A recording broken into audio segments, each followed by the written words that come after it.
Hola, en este vídeo vamos a ver cómo podemos manejar archivos desde Python. Para manejar un archivo, básicamente lo que hacemos es usar la función open, que va a permitir comunicarnos con el archivo y que nos va a permitir tanto escribir como leer de ese archivo. La sintaxis de la orden es la siguiente: definimos un objeto f, que va a ser un objeto tipo archivo, a través de la función open, que tiene dos argumentos. El primero de ellos es el nombre del archivo, que eventualmente es una cadena de caracteres que puede incluir la ruta completa del archivo o una ruta en relativo, y un segundo argumento, que es lo que se denomina el modo, que también es una cadena de caracteres formada por uno o dos caracteres, que básicamente nos indica la forma en la que vamos a acceder a ese archivo. Esencialmente pues puede ser archivo solamente escritura, si ponemos una W, de lectura, si ponemos R, lectura y escritura con R+, o la opción A, que es esencialmente la opción de agregación, es decir, que si el archivo existe, lo que vamos a hacer es agregar el contenido a ese archivo. Es importante tener en cuenta que si un archivo no existe en modo escritura, Python lo crea, pero si el archivo existe y lo ponemos en modo escritura, lo que hacemos es sobreescribirlo, a menos que usemos obviamente la opción A de append. Bien, vamos a hacer un pequeño ejemplo con un archivo de texto muy sencillo. En este caso es el archivo text.txt, que tiene esas dos líneas que podéis leer en pantalla.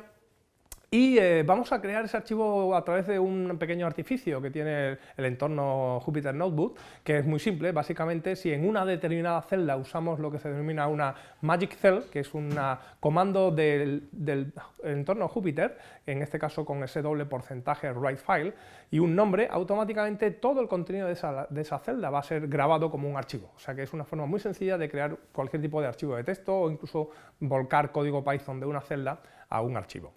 Bien, una vez creado el archivo, vamos a leerlo. Inicialmente, pues lo que hacemos es abrirlo con la función open, en este caso en modo R, solamente en modo lectura, y usamos un método que es el método fread, que automáticamente vuelca todo el contenido del archivo a una cadena de caracteres. Podéis observar que en esa cadena de caracteres aparece también lo que es el salto de línea, el carácter /n. Todo va, digamos, en un único bloque, que es lo que hace el método read, leer un archivo al completo si no usamos argumentos. Una vez que usamos el método read, el archivo, digamos que se lee, y lo que se denomina el puntero del archivo, que es donde nos hemos colocado, pues se coloca al final del archivo. Si yo quiero volver a leerlo, necesito situar ese puntero al principio a través de la orden seek, en el que usamos un argumento que 0 significaría la primera posición del archivo.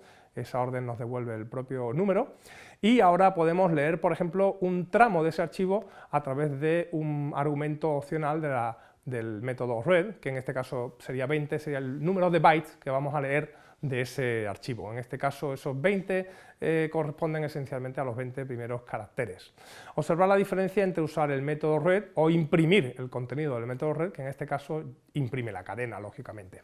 Si ahora leo otros 3 caracteres, se lee desde donde se ha terminado de leer antes, es decir, habíamos leído la primera línea, y ahora lo que aparece son 3 caracteres que corresponden al salto de línea y a los 2 primeros de la siguiente línea. Es decir, los caracteres no son exactamente las letras, sino que también incluyen todo contenido excepcional, como pueden ser saltos de línea, tabuladores, etcétera. Con lo cual, bueno, pues no hay una equivalencia entre caracteres y el número que usamos en el método read. Hay otra opción también de leer archivos a través de un método readline, que básicamente lo que hace es ir acumulando línea a línea de ese archivo. Otra vez hemos colocado el puntero al inicio, y en este caso, al imprimir esas líneas, observar que lo que ocurre es que se imprime una línea en blanco. Eso es debido a que se ha imprimido la primera línea junto con el salto de línea. El método print, la función print, incluye un salto de línea adicional, de manera que se produce ese salto de línea extra que tenemos ahí. Para cerrar un archivo, que es fundamental si no queremos que se nos estropee esencialmente lo que tenemos, usamos el método close, de manera que, digamos, cerramos correctamente ese archivo. Aunque normalmente usamos un entorno un poquito diferente que nos permite asegurar que la apertura y cierre del archivo se hace de forma controlada.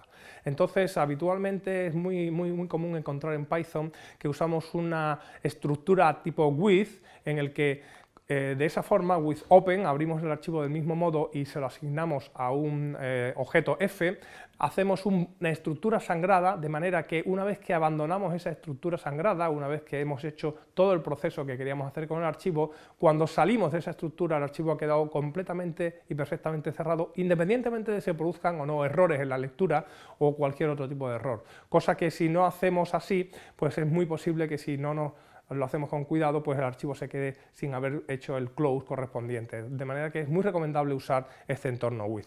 En este caso, pues esa impresión da lugar a todo el archivo directamente.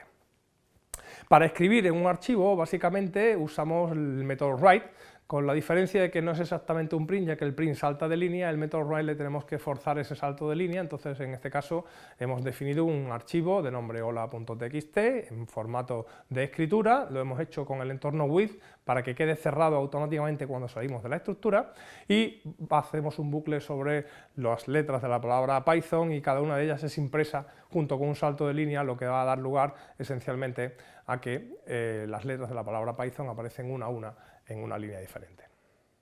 Eso es todo por este vídeo.